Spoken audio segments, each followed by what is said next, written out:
New tech product that defined our year is this, the Apple iPad. I'm Donald Bell, here to shine the product spotlight on this game-changing tablet.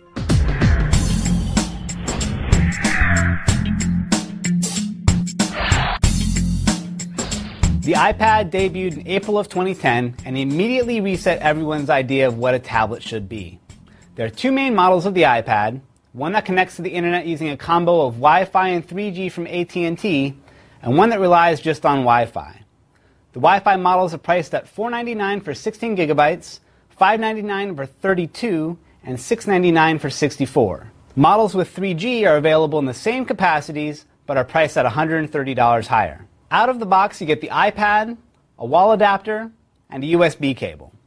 Headphones, cases, docks are all sold separately and are all worthwhile investments. Looking at the iPad itself, the design is constructed entirely of glass and aluminum, giving it a feel that's closer to a MacBook than to an iPhone. It's 7.5 inches wide, 9.5 inches tall, and just a half an inch thick, with a diagonal screen size of 9.7 inches. On the bottom, you have a dock connector and a speaker, along with the home button. The side has volume buttons and a mute switch, and up top you have the headphone jack, a little pinhole microphone, and the screen lock button. Compared to a smartphone or a dedicated ebook reader, it's not the lightest thing at 1.5 pounds, but it's lighter and more convenient than a laptop. And that, oddly enough, gets us to the heart of what makes the iPad great. It holds its own between the smartphone and a laptop without making you think, why am I bothering with this when I could just be using a smartphone or a laptop? It sounds obvious, but it's something that the competition hasn't been able to reproduce. They go smaller or bigger, but we just keep coming back to the iPad. So getting past the design, what's the iPad actually good for? Starting with the stock apps, you get email, a web browser, YouTube, maps, videos, music, calendar, notes, contacts, and photos, all of which have been optimized for the iPad's large screen. You'll find similar apps on competing products, but you won't find these. Here you have links to the iTunes Store and the iOS App Store. In a way, you can boil down the success of the iPhone, the iPad, and the iPod Touch to these two killer apps. With iTunes, you get direct access to the world's largest and most popular digital music store, along with movies and TV shows that you can either buy or rent, and a great selection of podcasts, audiobooks, and free educational content. All of this content downloads directly to your device with no need to connect to a computer. More importantly, you have the App Store, which gives you access to hundreds of thousands of third-party applications and games that can mold the iPad into tons of different uses.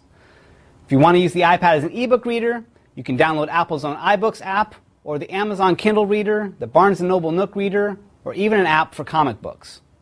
And that's just one example, but Apple really does have an app for just about every interest, and that's a big part of the iPad's appeal. Now, there have been a few changes to the iPad since we first showed it off in April of 2010. After the update to iOS 4.2, the iPad now shares most of the features found on the iPhone 4, including folders, multitasking, TV show rentals, printer support, and a new wireless streaming feature called AirPlay.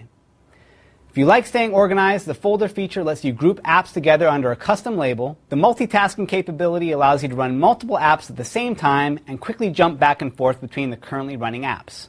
It's great for productivity, but it's also fun just to listen to Pandora radio while reading an ebook.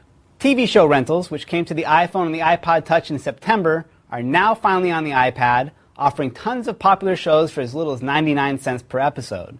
If you have an AirPrint-compatible printer, you can now print email, photos, web pages, and iWorks documents wirelessly from your iPad.